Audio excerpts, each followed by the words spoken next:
बड़ा बात है रिफ्लेक्स एक्शन की, ठीक है। ये एक ऐसा एक्शन है जो आपकी बॉडी खुद ब खुद करती है जब उसको डेंजर फील होता है, ठीक है। ऐसे बहुत सारे एग्जांपल मैं आप लोगों को ऑलरेडी दे चुका हूं। एक और एग्जांपल देखते हैं पूरा का पूरा टेक्निकली इफेक्ट के साथ, ठीक है। टेक्निकल इफेक्ट यहां पर रहेगा।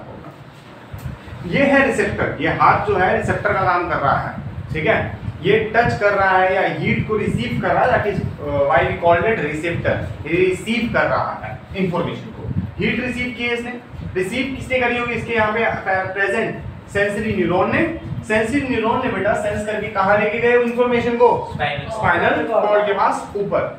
और स्पाइनल कॉर्ड के पास ऊपर जब वो गई, मैसेज टू ब्रेन नहीं जाएगा, ये हाथ से कनेक्टेड है, ठीक है। ऊपर देख, इधर इधर इधर इधर इधर देख, ये कनेक्टेड है स्पाइनल कॉर्ड से, ठीक है। हैंड है ना, ये डायरेक्टली कनेक्टेड होगा स्पाइनल कॉर्ड से। इसकी जो नर्व्स होंगी वो कनेक्टेड होंगी स्पाइनल कॉर्ड से।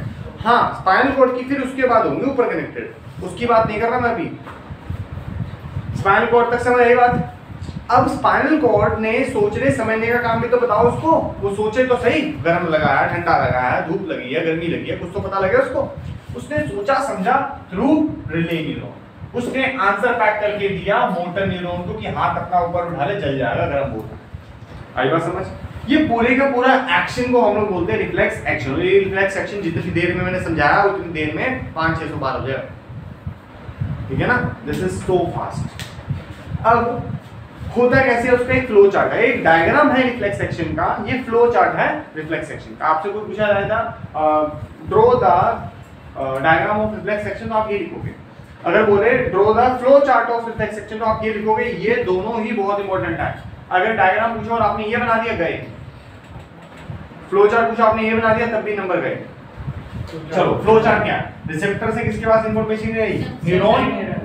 न्यूरॉन कौन सा, सेंसरी। सेंसरी न्यूरॉन से रिले न्यूरॉन ने सोचा समझा, आंसर दिया मोटर न्यूरॉन। मोटर न्यूरॉन ने इफेक्टर को इफेक्ट करने के लिए बोल दिया। Is it clear till now? ठीक है। अब थोड़ी सी इसकी डेफिनेशन समझते हैं जितनी हम लोगों ने समझनी है। लाओ, reflex action is a special case of involuntary movement. ये बहुत आधी डेफिनेशन है, ये डेफिनेशन है ही नहीं एक्चुअली, बस मैंने आपको समझाने के लिए लिखा है। बाकी डेफिनेशन आपकी गिवन है, ठीक है नोट्स में। तो ये क्या है, एक स्पेशल केस है जिसके अंदर इनवॉलेंटरी मूवमेंट होती है। कब होती है? जब हमें डेंजर फील होता है, तब ये इंफॉर्मेशन हमारी पूरी बॉडी के थ्रू ऐसे करके ट्रांसमिट करती है और आ जाती है। नाउ एक और इंपॉर्टेंट टर्म है जिसका नाम है रिफ्लेक्स आर्क, ठीक है। पिछले 7-8 साल पहले, ठीक है, 7-8 साल पहले रिफ्लेक्स एक्शन से ज्यादा रिफ्लेक्स आर्क के बारे में पूछा जाता था, ठीक है। और बच्चा रिफ्लेक्स एक्शन लिख के आता था, नंबर कटते थे बहुत बच्चों को। समझो ये क्या है, ये रिफ्लेक्स एक्शन से अलग नहीं है लेकिन सेम भी नहीं है। तो फिर सर है क्या, समझते हैं। कह रहा था path through which the nerve signal involved in reflex action, जो जिसके अंदर ये नर्व सिग्नल जो ट्रेवल कर रहे हैं आपके, ये जिस पाथ के थ्रू ट्रेवल कर रहे हैं, that path is known as reflex arc. आई बात समझ में? नहीं आई तो फटाफट से पूछ लो, ठीक है। एक बार मैं फिर से रीड कर रहा हूँ, इसकी डेफिनेशन देखना। The path through which the nerve signals involved in reflex action travel is called reflex arc. Done?